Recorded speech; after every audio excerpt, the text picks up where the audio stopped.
And sure, you can think vaguely and still be right and accurate and precise without really giving it away. Now you just have a vague meaning, shrouded, hidden meanings in your speech for you to know and not for them. And I mean, if that's your intent, that's fine. But the issue is inaccurate and imprecise words can mask and permit muddled, imprecise thinking in yourself, and you won't notice. Probably the best example I've ever seen is when people start using pronouns a lot, like way too much. Hey, can you get the thing from the thing? I need to do a thing with it. Hey, what's that thing over there? Like, who the hell knows what you're talking about? It's like, hey, you know that one movie where the guy did the stuff and then in the end it was awesome? Sure, you can share a nice bond with the person if they're like, do you mean that one? And you're like, yeah, because you're obviously communicating on a level beyond words because what you said there was garbage. But the real point is, if you want to safeguard yourself and make sure that what you feel and think you're thinking matches up with the actual reasons behind it, you have to think precisely and accurately, and that means you have to convey and speak and everything accurately. Otherwise, all sorts of crap goes in. And why do people do it? Well, for one, it's easier because you don't have to be right. You don't have to know what you're saying to just say garbage. You know, like, and you hear it all the time. Like, we should stop all murders. Everyone should be nice. It's vague, and none of those things are untrue. That'd be great. But how are we going to do it? And so on. And by what means? What's the consequence? This is a kind of deviation from the point.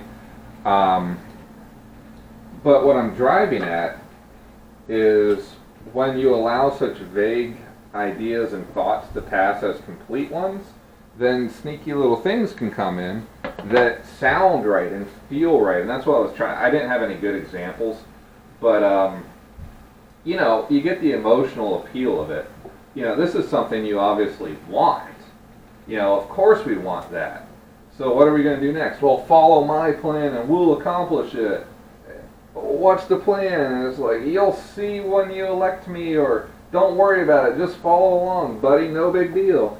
And at some point, all that vagueness not only is just vague, it allows anyone to mask the fact that they have no idea what they're talking about, that their idea won't work, and they haven't really thought it out.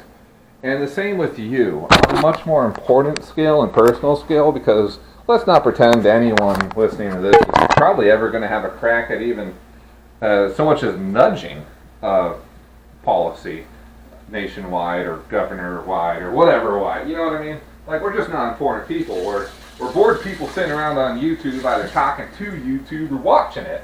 So, but for you personally, it's also really important.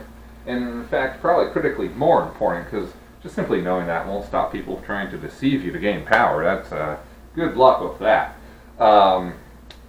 But when you go out and you have an aim in your life, whatever it may be, I want to be happy, I want to be rich, the more you drive down on that and force yourself to do more than, I will spend money on this and then I'll have it and I'll have enough in the bank and everything will be good. I'll spend $1,000 on this and I'll have $2,000 left in the bank, which is enough for bills and so on before I get my next paycheck. Do you see what I'm driving at here?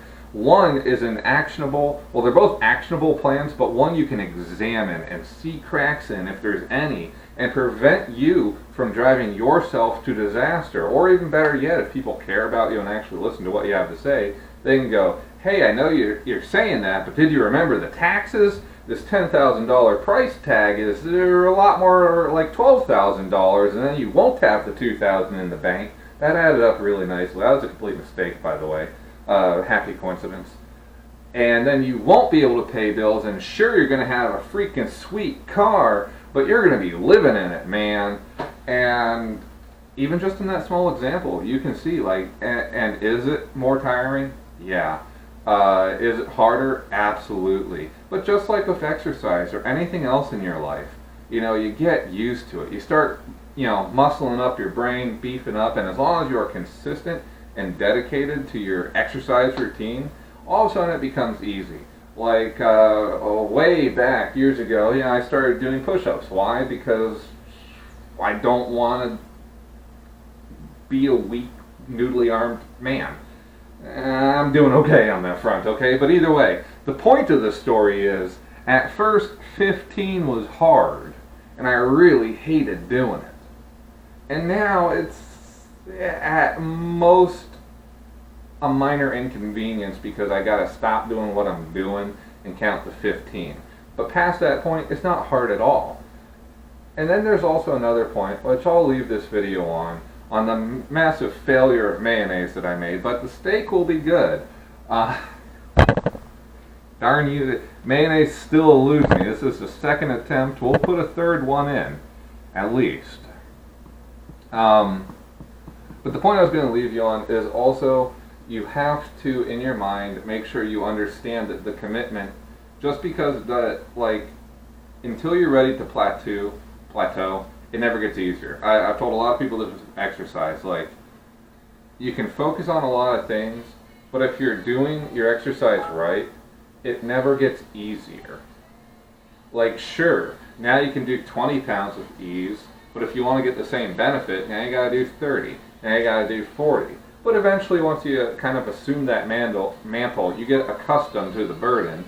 And the fact of the matter is, it may not be getting easier, but you're getting a hell of a lot stronger. And challenges that would otherwise defeat you and crush you are now nothing to you. Whether that's just carrying a milk jug from the car to your house up the flight of stairs without getting winded, or pulling yourself out of a pool. That's one of those things that some people struggle with, right? You've seen them.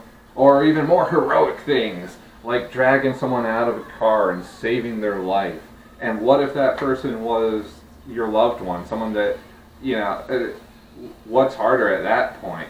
Doing the push-ups or living with the regret and knowing that your lazy ass watched, Seinfeld, and through no intention, but course of your actions, caused you to be the worthless, weak piece of shit that got to watch your loved one die. And say, there ought to have been a system to safeguard this. Well, there wasn't. It was you, and you failed. That's it's a good ending point. So I hope you guys are doing okay, and this made your video this video made your day a little bit better. If it didn't, I'm sorry. I'll try again tomorrow. That being said, that's all for today.